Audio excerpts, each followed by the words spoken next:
Di dalam Abu Fatihah itu, dalam kitab Abu Fatihah 400 hadis akhir zaman itu, beliau mengatakan perang Malhamah itu ada beberapa tingkatan.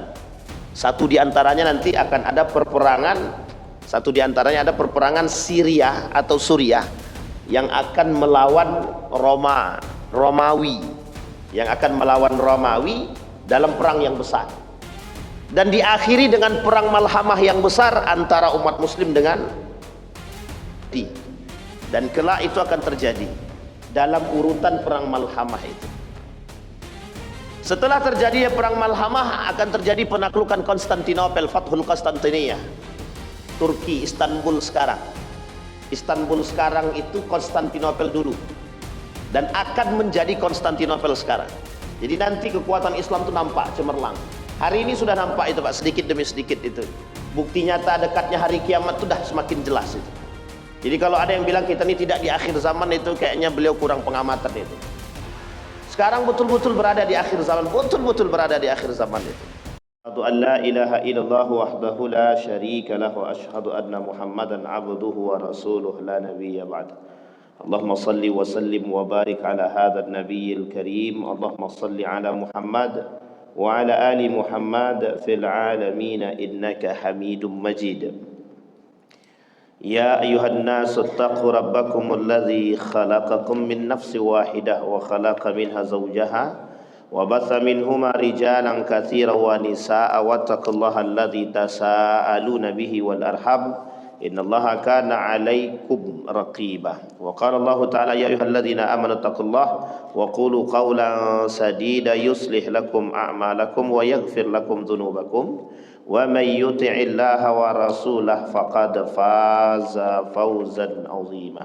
Puji syukur kehadirat Allah dengan mengucapkan alhamdulillahirabbil alamin, berselawat kepada Nabi dengan mengucapkan Allahumma salli ala Muhammad wa ala ali Muhammad fil alamin innaka Hamidum Majid. Bapak Ibu sekalian yang berbahagia, mudah-mudahan di subuh hari ini Allah limpahkan rahmat dan keberkahan kepada kita semua. InsyaAllah yang hadir husnul khatimah. InsyaAllah kita semua dalam lindungan Allah. Allah menganugerahkan rumah tangga yang baik, rumah tangga yang sakinah, mawaddah, warahmah.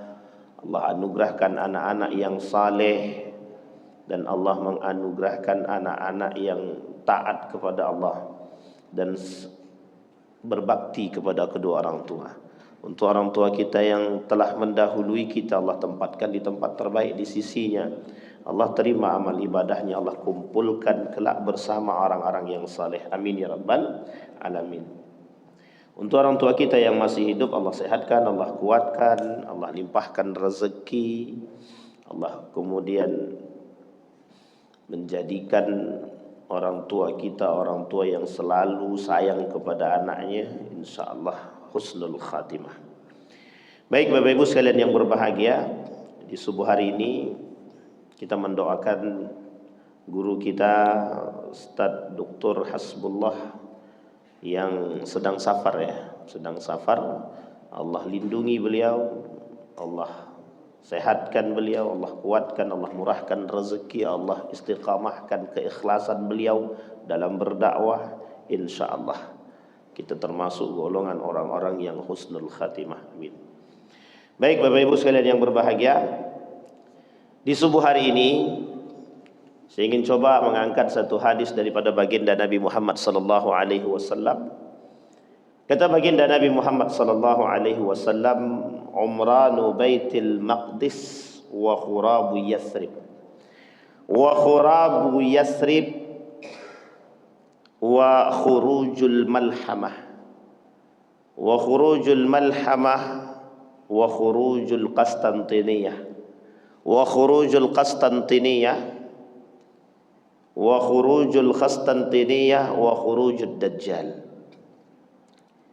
Kata baginda Nabi Muhammad sallallahu alaihi wasallam dalam satu hadis, beliau kata, kemerdekaan Palestina, umranu Baitul Maqdis, kemerdekaan Palestina, wa khurabu Yathrib, kehancuran bagi Madinah Yathrib, wa khurabu Yathrib, wa khuruju al-malhamah. Kehancuran Yasrib tanda akan terjadinya perperangan besar, malhamah. Wa khurujul malhamah wa fathul Qastantiniyah. Terjadinya perang besar akan terjadi penaklukan Konstantinia, kemerdekaan atau munculnya Konstantinia, Konstantinopel. Kemerdekaan atau penaklukan terhadap Konstantinopel menjadi tanda wa khurujud dajjal, akan munculnya dajjal. Bapak Ibu sekalian yang berbahagia, hadis yang saya bacakan ini hadisnya sahih, yang diriwayatkan oleh Imam Al-Bukhari. Dalam hadis ini itu menunjukkan bahwa Palestina itu akan menang. Tapi kapan waktunya? Itu kalau dalam prediksi hadis banyak. Ada yang memprediksi hadis itu tahun 2026, tahun 2000, ada yang bilang tahun 2027. 2027 itu kehancuran bagi Israel, kehancuran bagi Israel. Tapi di tahun 2026 itu kata para ulama, umranu Baitul Maqdis, itu betul-betul kemerdekaan yang baik bagi Baitul Maqdis. Kehancuran Yahudi Israel itu tahun 2027 prediksi. Tapi di tahun 2026 itu kemerdekaan yang cemerlang bagi Baitul Maqdis, Masjidil Aqsa, Palestina, Yerusalem. Tapi setelah terjadi, ini urutan, dalam hadis ini urutan, hadis yang sahih. Setelah terjadinya kemerdekaan bagi Palestina, maka akan datang yang disebut dengan khurabu Yathrib, kehancuran bagi Madinah, Yathrib. Yathrib itu kan Madinah. Nama dulu Madinah itu namanya Yathrib, sebelum Nabi berhijrah. Namanya Yathrib. Maka disebut dengan situ wa khurabu Yathrib. Wa khurabu Yathrib di sini dan kehancuran Madinah di situ. Nanti kita bahas pada poin kehancuran Madinah itu. Wa khurabu Yathrib wa khuruju al-malhamah. Nah, di situ ada perang yang besar nanti namanya perang Malhamah. Di dalam Abu Fatihah itu, dalam kitab Abu Fatihah 400 hadis akhir zaman itu beliau mengatakan perang Malhamah itu ada beberapa tingkatan. Satu di antaranya nanti akan ada perperangan, satu di antaranya ada perperangan Syria atau Suriah yang akan melawan Romawi, yang akan melawan Romawi dalam perang yang besar. Dan diakhiri dengan perang Malhamah yang besar antara umat muslim dengan Yahudi. Dan kelak itu akan terjadi dalam urutan perang Malhamah itu. Setelah terjadi perang Malhamah akan terjadi penaklukan Konstantinopel, Fathul Qastantiniyah, Turki, Istanbul sekarang. Istanbul sekarang itu Konstantinopel dulu, dan akan menjadi Konstantinopel sekarang. Jadi nanti kekuatan Islam itu nampak cemerlang. Hari ini sudah nampak itu Pak, sedikit demi sedikit itu. Bukti nyata dekatnya hari kiamat itu sudah semakin jelas itu. Jadi kalau ada yang bilang kita ini tidak di akhir zaman, itu kayaknya beliau kurang pengamatan itu. Sekarang betul-betul berada di akhir zaman, betul-betul berada di akhir zaman itu. Sebenarnya yang tua-tua ini tidak perlu khawatir, yang khawatir ini yang muda-muda aja, yang belum nikah khususnya gitu. Tapi kalau yang sudah nikah ini insya Allah tak aman lah yang sudah nikah gitu. Cuma kita butuh generasi. Nanti kita sampaikan poin penting di akhir sebelum terjadi perperangan itu. Kemudian ketika penaklukan Konstantinopel Istanbul itu, ketika terjadi penaklukan Konstantinopel, dan itu kemudian menjadi bala tentara terbaik, terkuat di antara beberapa tentara yang lain. Setidaknya ada 4 negara, Turki, Yaman, Irak, Palestina. Ini Palestina ini yang diperdebatkan nanti. Apakah itu dan lain sebagainya. Kemudian setelah terjadi penaklukan Konstantinopel, baru kemudian muncul yang disebut dengan Dajjal. Jadi tenang, tidak usah khawatir Bapak Ibu, Dajjalnya masih lama gitu. Tapi Dajjal yang dimaksud di sini itu adalah Dajjal yang betul-betul Dajjal. Karena sebelum datangnya Dajjal yang benar, itu sudah berdatangan dulu Dajjal-Dajjal yang lain gitu. Nah, Dajjal-Dajjal yang lain ini seperti manusia-manusia yang pendusta, itu Dajjal juga itu. Benar itu. Saya kunu fi akhiri ummati dajjaluna kazzabun, kata Nabi. Yuhadditsunakum ma antum lam tasma'u antum wala aba, kata Nabi. Dia berbicara sesuatu yang tidak kita pernah mengerti gitu. Seperti kemarin Jumat itu saya katakan kepada kita semua, kita hari ini itu sedang dimanipulasi dunia. Itu Dajjal yang sebenarnya itu. Dajjal yang konteksnya hari ini dalam makna itu adalah yaitu manipulasi dunia. Kita tertipu dengan Donald Trump. Kita ini ditipu cuma oleh dua negara gitu. Uniknya yang mengikuti di belakangnya kan banyak itu, Israel, Amerika. Itu dua negara yang memanipulasi sekian banyak negara. Itu yang disebut oleh sebagian ulama mengatakan Dajjal yang sesungguhnya itu adalah bisa jadi itu ya Yahudi itu. Bisa jadi adalah Amerika. Jadi jangan tertipu dengan perdamaian sekarang. Kita ambil manfaat keuntungan daripada perdamaian antara Palestina dengan Gaza, dengan Israel, itu kita ambil keuntungan. Tapi kita bersiap. Kenapa kita harus bersiap? Karena manipulatif itu, pasti manipulatif itu. Karena nggak mungkin itu Pak, tujuannya sudah jelas itu.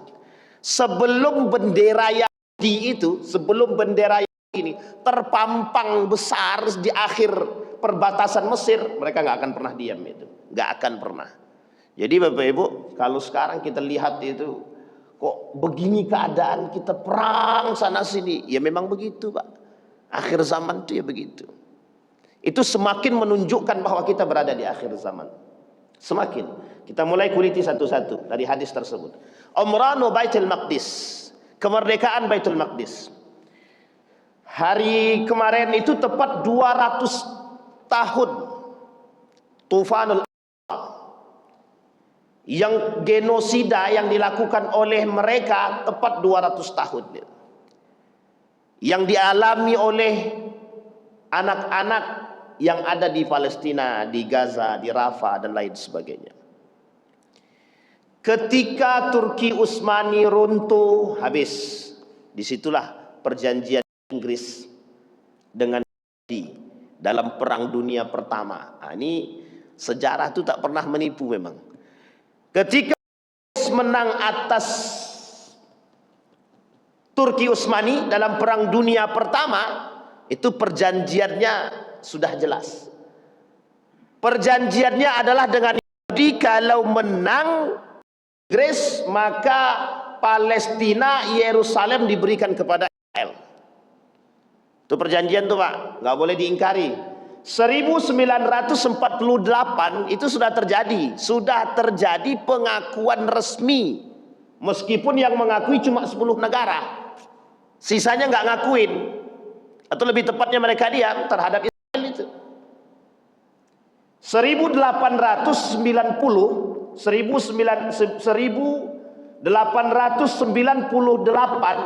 Theodor itu membentuk yang disebut dengan Zionis. Jadi kalau sekarang Bapak Ibu ini sebenarnya Yahudi, Israel atau Zionis. Ini saya jelasin satu-satu. Israel itu adalah negara manipulatif yang membawa nama nenek moyang.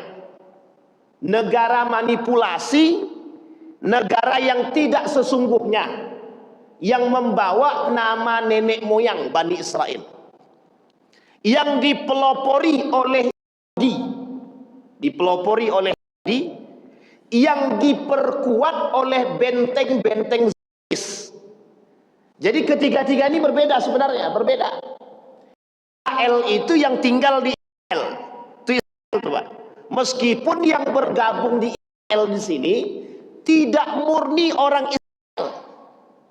Ada, mohon maaf ya, ada juga orang-orang Arab, orang-orang. Jadi di pesisir Israel itu Bapak Ibu, di pesisir Israel itu masih banyak orang-orang Arab itu. Ketika ditanya sama mereka, mengapa kalian tinggal di sini? Dan mengapa kalian mau bergabung bersama orang ini? Jawabannya sederhana itu Pak. Karena tolak ukurnya materi. Di sini apapun yang kami inginkan kami dapat. Bayangkan Pak, itu bahasa orang-orang Arab yang tinggal di pesisir itu. Dan mereka tidak mau berperang. Bagi mereka apa yang kami dapat ini sudah cukup. bahkan lebih, sehingga tolak ukurnya materi, dia nggak mau tahu itu. Nah, kembali kepada poin tadi, Israel ini di negara manipulasi atau negara yang memang dibentuk hanya untuk menjadi benteng atau untuk menjadi sarana batu loncatan daripada terbentuknya Yahudi State, negara Yahudi. Maka ditopang nih Pak. Nah, Yahudi di sini kok nggak sama dengan Israel, Bos? Memang nggak sama. Kalau kita bicara Bani Israel sudah nggak ada. Kalau kita bicara tentang pengikut Yahudi original nggak ada. Sekarang ini yang mengikuti itu Yahudi, kelompok-kelompok tertentu aja. Yahudi sekarang itu bekerja sama oleh Theodor, karena ditolak permintaannya oleh Sultan Abdul Hamid, maka datang nih Pak, kata Theodor, telepon nih satu-satu, disuratin, bukan telepon, disuratin satu-satu. Semua para pemegang saham dunia yang punya duit yang besar-besar, baik dari Jerman, Inggris, Prancis, Amerika, Belanda, kumpul Pak. Kongres itu terbentuk 1980-an, dibentuk Pak. Di situ dikumpulkan semua. Apa yang terjadi? Yang terjadi satu aja. Semua duit-duit itu nampak Pak. Apa kata mereka? Kekuatan kita di sini gitu. Maka dibuatlah lambang bendera. Nama benderanya itu adalah bendera Yahudi yang hari ini Bapak Ibu lihat. Ya, bendera Yahudi yang kita lihat hari ini, itu di tengah-tengahnya ada bintang. Di atas bintang, di bawah bintang ada hamparan luas. Sungai Nil, Sungai Efrat. Sungai Nil, Sungai Efrat. Bapak Ibu tahu antara Irak sampai Mesir, daerah kekuasaan luasnya mereka antara Irak, Mesir. Dulu Irak itu Kufah Babilonia pada masanya. Kufah pada masa Ali bin Abi Thalib, sekarang namanya Irak, negara pengkhianat pada masanya. Tapi Nabi sebutkan, kata Nabi, kelak akan muncul 3 kekuatan besar umat muslim. Satu dari Irak, yang kedua dari Yaman, yang ketiga dari Palestina. Itu tidak jauh-jauh Pak tempatnya Pak, tidak jauh-jauh. Yang dari Irak kata Nabi nggak usah ikutin, karena mereka itu akan berpotensi menyeleweng. Ali bin Abi Thalib dikhianati, Al Hasan dikhianati, Al Husain dikhianati. Itu pengkhianat tuh Irak itu. Makanya akar sejarah Syiah itu di situ. Akar sejarah Syiah di Irak, bukan di Iran ya. Iran itu Persia, akar sejarahnya di Irak. Di Syiah itu di situ. Syiah pertama muncul tuh di Irak. Setelah itu Bapak Ibu, dari Irak sampai Mesir. Apakah masuk mencakupi Mesir keseluruhan? Tapi yang jelas adalah batasnya Sungai Nil. Itu sudah menjadi poin penting itu Pak. Tapi kemudian di tengah-tengahnya apa? Ada Libanon, ada Suriah, ada kemudian Yordania, ada Palestina, Yerusalem, dan ada beberapa negara yang lain. Wajib jadi tempat mereka, wajib berada dalam kekuasaan negara. Kekuatan yang kedua dari Yaman. Kata Nabi tidak mengisyaratkan juga untuk mengikuti.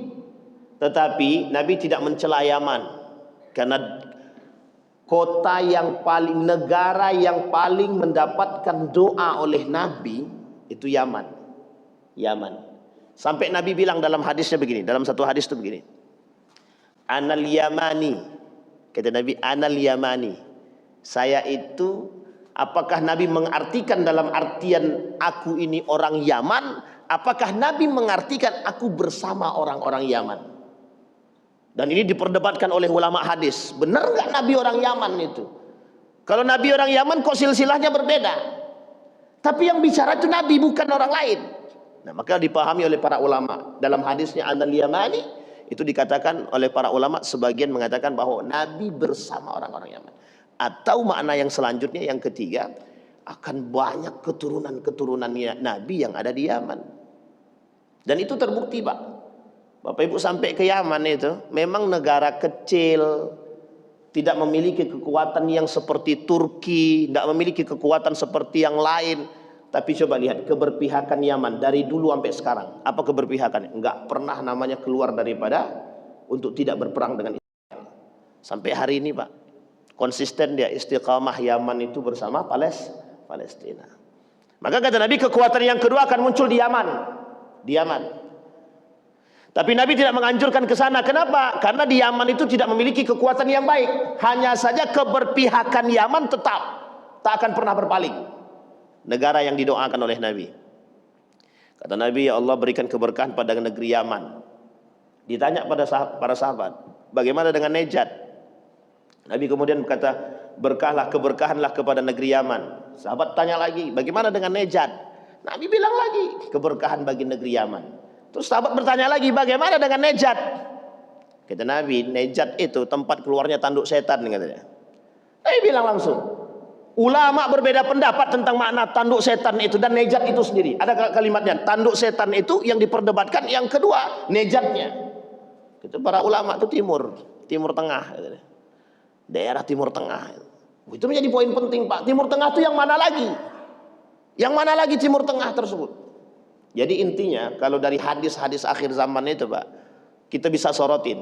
Yang bisa kita soroti, banyak hadis yang mengarah kepada Timur Tengah itu akan munculnya kesesatan, kemungkaran, kehancuran. Itu akan muncul dari sisi itu. Fitnah harta, fitnah dunia itu paling nampak nanti di daerah situ Pak. Makanya hancur yang pertama nanti dalam ketika terjadi gempa, kehancuran batu berterbangan. Itu jangan salah Pak, Mekah itu tempat pertama yang hancur itu. Jangan salah gitu. Ya hari ini orang semua Allah menjaga Mekah, Madinah daripada Dajjal, betul. Tapi di akhir zaman sebelum hari kiamat itu datang,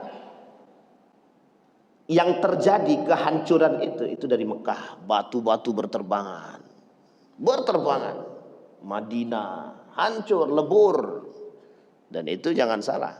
Maka kata Nabi, Najd itu, dan itu banyak, kata Nabi, makna kata para ulama itu di Najd itu banyak fitnah. Nah ternyata betul Pak, hari ini benar-benar terjadi. Najd itu betul-betul banyak fitnah. Hanya saja orang berhati-hati, para ulama berhati-hati memaknai Najd ini di mana. Riyadh kah? Timur Tengah yang manakah? Perbatasan Saudi kah? Atau mana? Dan ini diperdebatkan oleh para ulama. Yang timur ini yang mana? Yang daerah orang timur ini yang mana? Yang disebut bukan timur sini ya, Timur Tengah ini yang mana? Sehingga disebutkan itu. Maka berhati-hati para ulama. Kalau kita kembalikan kepada sejarah, Bapak Ibu boleh lihat itu sejarah terbentuknya kerajaan Saudi Arabia. Coba lihat sejarah terbentuknya kerajaan Saudi Arabia itu. Dulu Hijaz itu mau diambil Syarif Hussein. Syarif Hussein ini orang yang bekerja sama dengan Inggris untuk menghancurkan Turki Utsmani. Padahal ini cucu Nabi, masih keturunan baginda Nabi Muhammad SAW, bekerja sama dengan Inggris untuk mendapatkan kekuasaan Hijaz. Oleh Syarif dapatlah nampak siapa namanya Syarif Hussein. Oleh Inggris dimanfaatkan. Yang penting lo mau berantem dengan, mau kalian memberontak kepada Turki Utsmani, kami persenjatai. Disenjatai Pak, dipersenjatai. Oleh Inggris dipersenjatai dalam perang dunia itu untuk memberontak kepada Turki Utsmani. Coba bayangkan, ini sejarah yang tak pernah kita tahu kan, ini terlupakan. Kenapa kita tidak pelajari sejarah ini dalam, kalau kita harus paham Pak, kenapa kita tak pelajari ini dalam sejarah kebudayaan Islam gitu. Ternyata itu poin penting Pak, ketika Turki Utsmani hancur itu gejolak pengkhianatan itu nampak. Ternyata nampak para pengkhianat-pengkhianat itu berada dari sisi Islam itu sendiri. Ada namanya dinasti Fatimiyah, ada namanya dinasti kerajaan Safawiyah, dinasti Safawiyah. Kerajaan Safawiyah, Fatimiyah itu Syiah itu Pak. Syiah yang memberontak kepada Turki Utsmani. Itu jelas itu. Coba bayangkan itu. Nah ketika runtuh Turki Utsmani, penyebab runtuh Turki Utsmani ada salah seorang yang disebut dengan Syarif Hussein yang bekerja sama dengan Inggris, karena Inggris menjanjikan, apa yang dijanjikan oleh Inggris kepada Syarif Hussein? Hijaz. Hijaz itu terbentang antara pokoknya Mekah, Madinah, Riyadh dan sekitarnya, itu masuk dalam kategori Hijaz namanya. Dan itu diberikan kepada Syarif Hussein. Siapa yang tak mau mengurus dua tanah haram? Tidak ada yang tak mau Pak, termasuk Syarif Hussein itu sendiri. Ternyata di sisi lain Inggris bekerja sama dengan seseorang bernama Ibnu Saud gitu. Dan itu poin penting.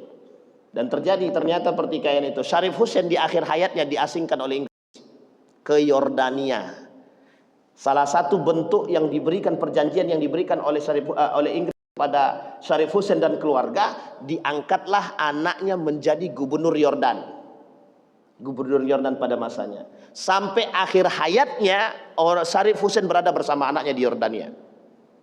Apa pernyataan daripada Syarif Hussein? Kata Syarif Hussein, ternyata aku dikhianati. Kalau tahu pengkhianat seperti ini, aku tidak akan pernah bersama dengan mereka. Itu pernyataan resmi daripada Syarif Hussein kepada yang dituturkan oleh anaknya yang ketika itu menjadi gubernur di Yordania. Coba bayangkan, itu pengkhianatan yang terjadi pada saat itu. Ini pada masanya, Pak. Sehingga terjadi pertikaian. Dan ternyata yang paling disesali oleh Syarif Hussein ketika itu adalah ketika Palestina diberikan kepada Yahudi oleh Inggris pada tahun itu dalam Perang Dunia yang pertama. Coba bayangkan, habis kita, Pak, dijajah orang. Itu Islam. Makanya Palestina itu bukan soal manusia, Pak, bukan hanya kemanusiaan. Yang perlu dipahami oleh orang beriman seperti Bapak Ibu semua ini. Yang perlu dipahami oleh orang-orang Muslim, Palestina bukan milik orang Gaza dan bukan milik orang Palestina. Palestina itu milik orang umat Muslim. Seluruh dunia mengakui Palestina itu milik mereka. Nasrani mengakui Palestina milik mereka. Yahudi mengakui Palestina milik mereka. Muslim mengakui Palestina milik mereka. Karena apa? Akan muncul dari tempat ini satu orang yang disebut dengan Mahdi. Kita paham itu Imam Mahdi, Pak. Dan mereka juga akan paham itu. Yang akan menjadi penakluk dunia. Yang akan memberikan perdamaian. Dan ini debatable tempat munculnya, Pak. Imam Mahdi itu sendiri. Jadi umat Muslim yang tidak mau, yang acuh dengan Palestina, itu kita curigakan keimanannya. Apalagi kalau ada umat Muslim yang membantu Israel, itu jelas tidak berimannya. Kalau yang tadi tidak mau membantu, tidak mau mengakui Palestina itu adalah umat Muslim, itu kita ragukan keimanannya. Tapi yang membantu negara yang lain, Israel atau Yahudi bantu, itu mesti tidak beriman. Coba bayangkan, sampai sebegitunya, Pak. Memang Nabi bilang itu dalam hadisnya, kata Nabi, kelak di akhir zaman itu muncul manusia kafir dan orang-orang munafik. Itu dari tubuh umat Muslim itu. Dan ternyata itu terbukti hari ini. Banyak sekali manusia-manusia munafik itu yang dari lisan mereka Palestina hidup, tapi di belakang dia masih beli produk-produk Israel, kan.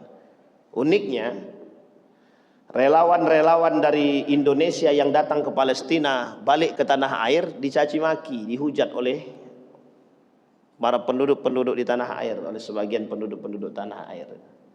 Coba bayangkan, orang yang relawan kemanusiaan dihina, dicaci dan dimaki, pulang dari Palestina, dari Gaza, memberikan bantuan balik ke Indonesia, ke tanah air, justru malah mendapat hinaan.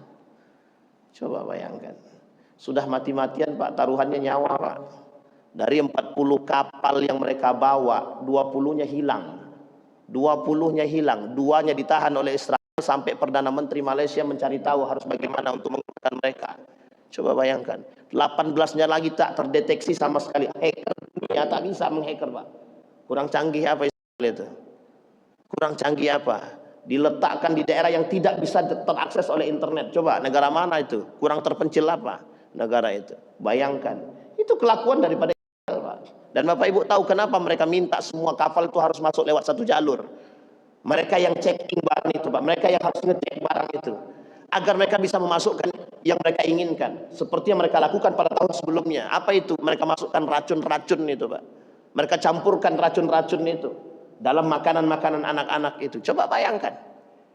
Mereka datang untuk mengantar relawan balik ke sini, kok justru malah dicaci maki. Sudah kita tidak membantu, masih membeli produk Israel, kurang apa kita, Pak? Kurang munafik apa manusia itu? Dan uniknya mereka masih tergolong orang-orang Muslim. Coba bayangkan, Pak. Masih ada yang makan di KFC. Kemarin saya lihat masih ada. Masih ada orang yang masuk di Starbucks. Muslim, Pak, masih ke Starbucks. Orang-orang di dunia, bukan hanya Muslim, Pak, non-Muslim pun nggak mau memboikot produk Israel. Loh, kita Muslim membeli produk Israel. Itu betul-betul sungguh-sungguh keterlaluan betul itu, Pak. Unik lagi, Muslim pakai cadar, suami istrinya pakaiannya Islami, Anaknya pakaian Islami yang diminum di tangannya pakai tangan kanan, tapi ditulis Aqua. Sakitnya di mana Pak? Di sini Pak, sakit banget itu Pak. Sakit banget saya melihatnya Pak. Coba bayangkan itu. Itu kalau nggak pakai, kalau nggak ada remnya emosi itu waktu itu memang kita labrak betul itu. Cuma ya harus ditahan-tahan. Karena kadang-kadang terasa betul Pak sakitnya. Di tengah genosida begitu masih ada umat Muslim yang tidak mau membantu. Anda kalau tak mau membantu sebaiknya diam, nggak usah mencaci maki. Nah, coba bayangkan. Dan mohon maaf Pak, ada kelompok Muslim yang menganggap bahwa ini teroris, bahwa persoalan Palestina ini persoalan politik. Dan itu mereka sampaikan terang-terangan bahwa Palestina ini persoalan Palestina ini politik. Jadi kita nggak usah ikut campur. Bayangkan. Sampai mereka sampaikan dengan model seperti ini. Coba bayangkan. Baik.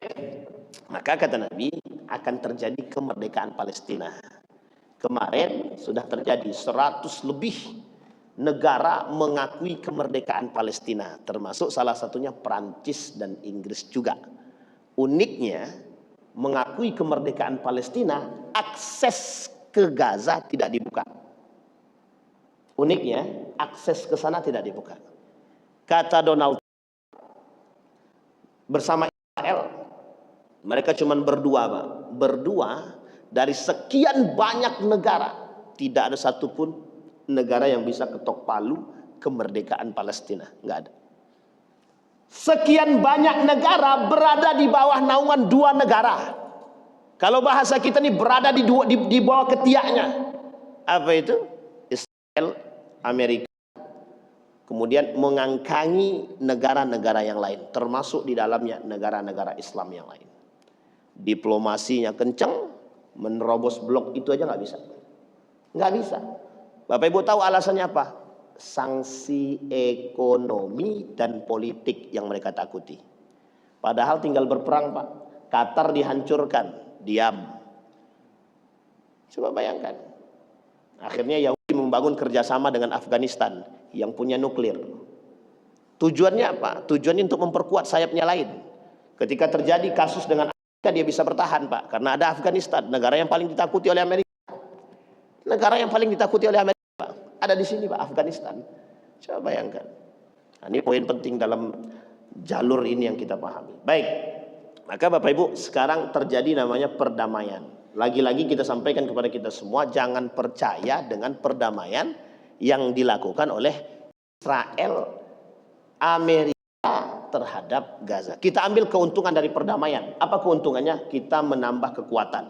Yang kedua, kita menambah sisi kemanusiaan. Yang ketiga, kita memperkuat alat. Kita perkuat Pak. Harus Pak. Kemudian kita satukan soft. Karena mereka juga sama Pak. Israel dan Amerika hari ini juga sedang mengumpulkan kekuatan yang lebih untuk melakukan menghancurkan Palestina itu.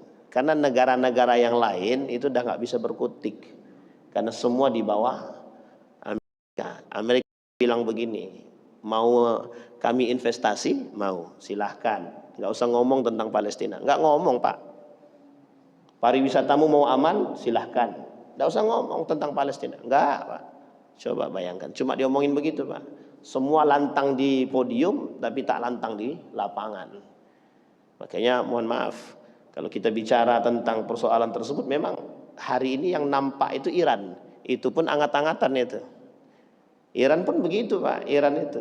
Di Iran itu sendiri ada satu tempat namanya Asfahan, itu kampung Yahudi. Di Iran itu sendiri ada satu kampung namanya Asfahan, itu kampung Yahudi. Jadi kira-kira Bapak nalar dengan logika, bagaimana cara Iran menghancurkan Yahudi secara utuh?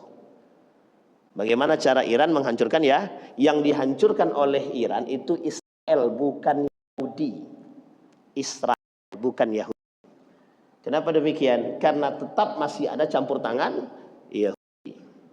Baik, maka satu kebahagiaan bagi kita adalah ketika terjadinya kemerdekaan Palestina.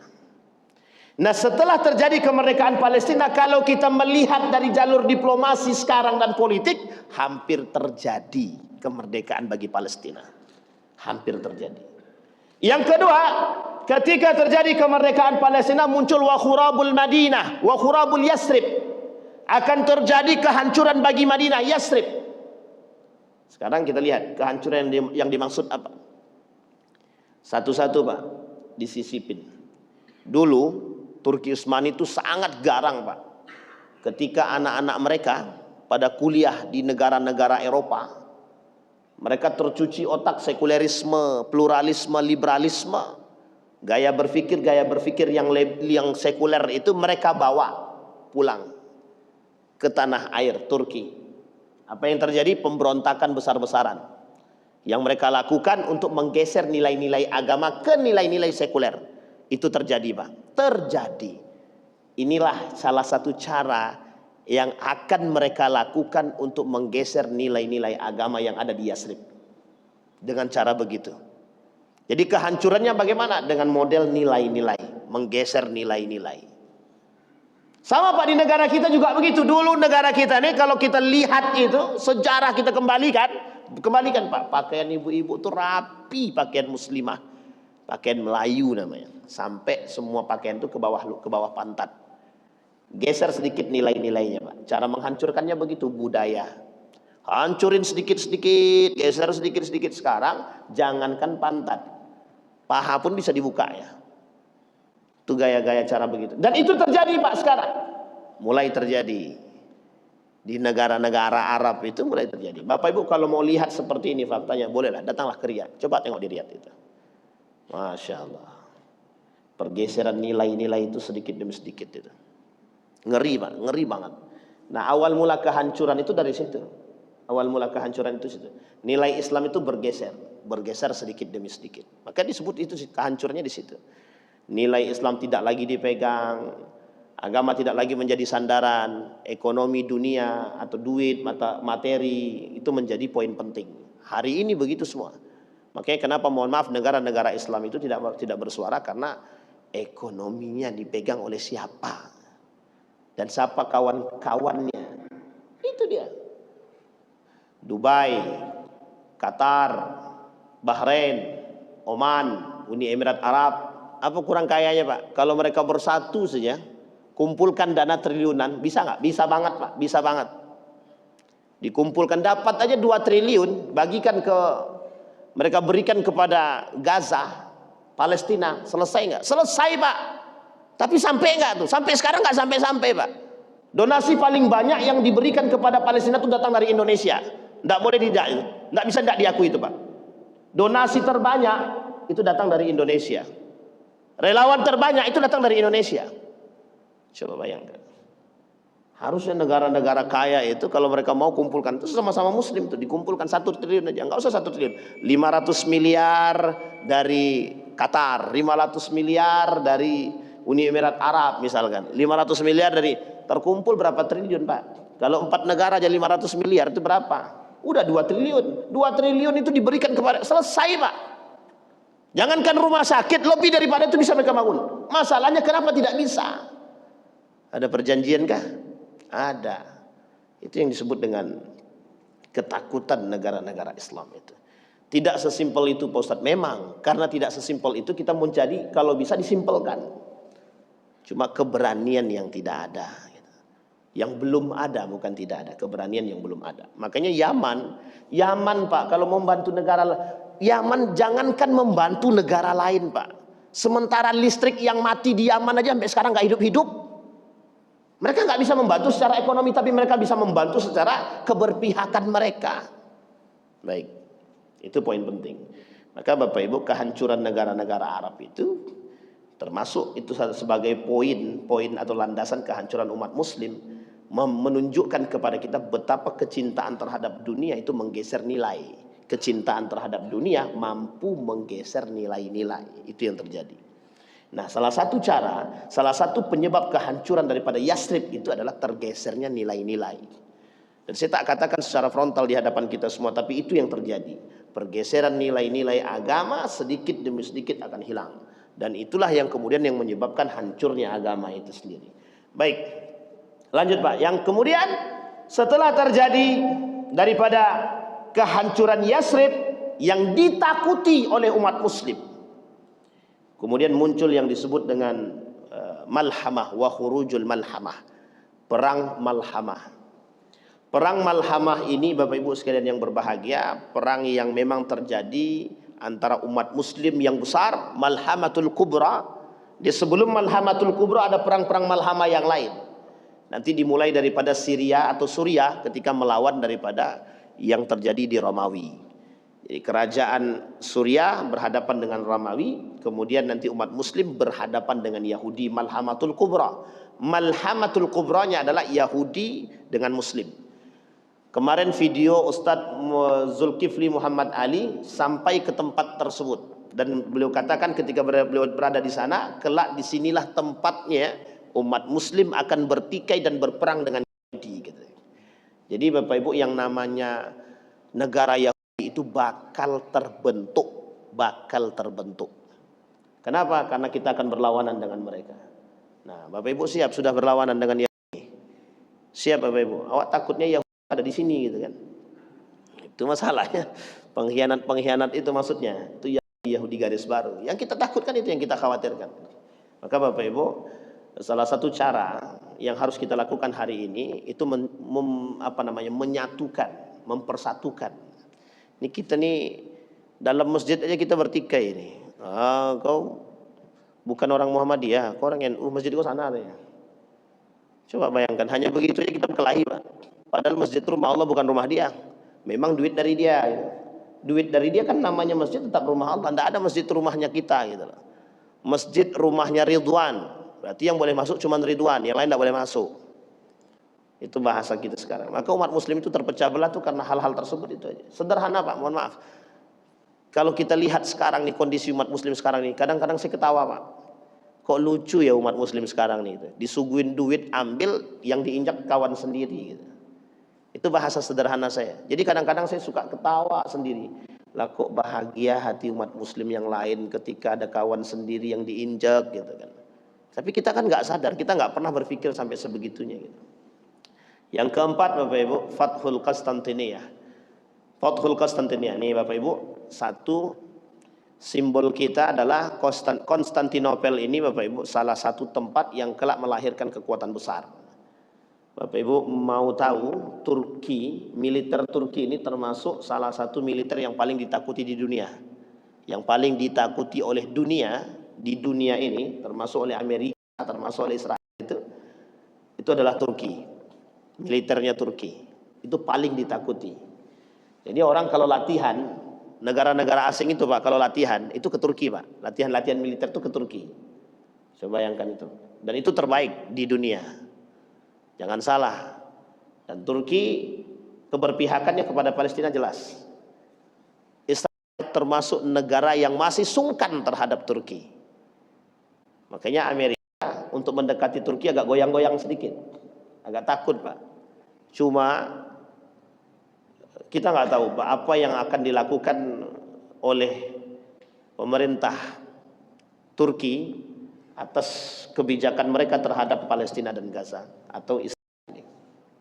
Setelah Konstantinopel ditaklukkan, dari sini Pak akan muncul tentara-tentara bantuan. Maka kata Nabi dalam hadis yang lain, kata Nabi dalam riwayat yang lain, nanti ketika di akhir zaman itu nanti yang bermuara di Damaskus, Palestina, yang di Syam, daerah lingkaran itu, sebelum umat muslim itu, orang-orang mukmin itu pindah dan berhijrah ke sana, akan muncul para panglima muslim yang berurutan, kata Nabi dalam hadisnya. Meskipun hadis ini lemah, hadis ini dhaif, derajat hadisnya dhaif. Tapi oleh para ulama, meskipun hadis ini dhaif, perlu kita pertimbangkan. Kenapa? Ada kemungkinan bermunculannya para panglima perang yang handal itu dari secara berurutan. Karena Nabi telah kata, tahap pertama dari Irak, dari Yaman, kemudian dari Palestina, terakhir di Palestina Pak. Kata Nabi, kalian kalau nampak kalian orang-orang panglima perang yang tangguh dari Palestina, bergabunglah, kata dia, bergabunglah. Oke, kita sedang menunggu itu. Nah, bisa jadi oleh sebagian ulama bilang bisa jadi itu yang disebut dengan sekarang. Bisa jadi. Wallahu a'lam bis-shawab. Tapi yang jelas militer yang ditakuti itu. Nah, bisa jadi Bapak, bisa jadi juga Turki, Konstantinopel, bisa jadi juga nanti Syria, Suriah sekarang, bisa jadi juga dari negara-negara yang lain. Nah, kita berharap panglima perang ini yang dijanjikan oleh Allah adalah panglima perang yang betul-betul mengambil alih dan kelak terbentuk yang disebut dengan khilafah Islamiyah yang bersatu. Jadi maksud khilafah Islamiyah nanti di akhir zaman itu Bapak Ibu terbentuk satu khilafah. Yang satu khilafah ini semua umat muslim bersatu untuk menghancurkan kaum yang disebut dengan Yahudi.